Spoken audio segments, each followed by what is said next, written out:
nemaju baš gimnastički, imaju ono tone touch, ali nemaju. Dobro imati gimnastički. Dobro.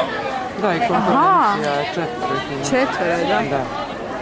A sada nastavljamo dalje. Četvero, vidiš da ih ima. Nakon Mirele i Ivane sa Ivanom Rodić, Sandom Kasumović te Anom Matić iz velikogoričkih mažoretkinja. Ovaj uopće ne gleda. Nema Ane Matić.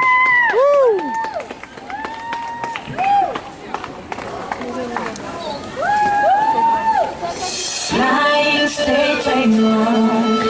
Oh, dale mi gente don, dale mi gente don, dale my people say it.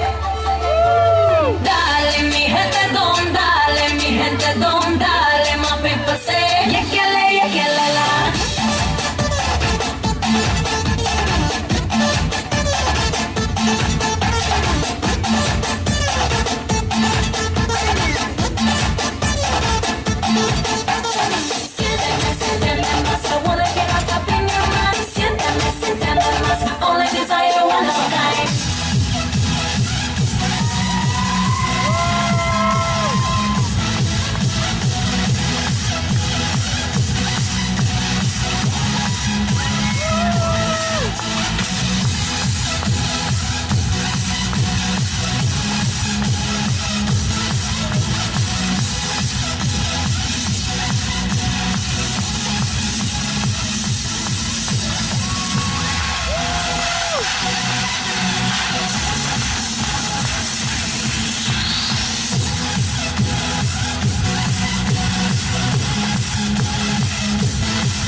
Evo, bile su to velikogoričke mažoretkinje, a nakon njih na pozornicu nam stiže,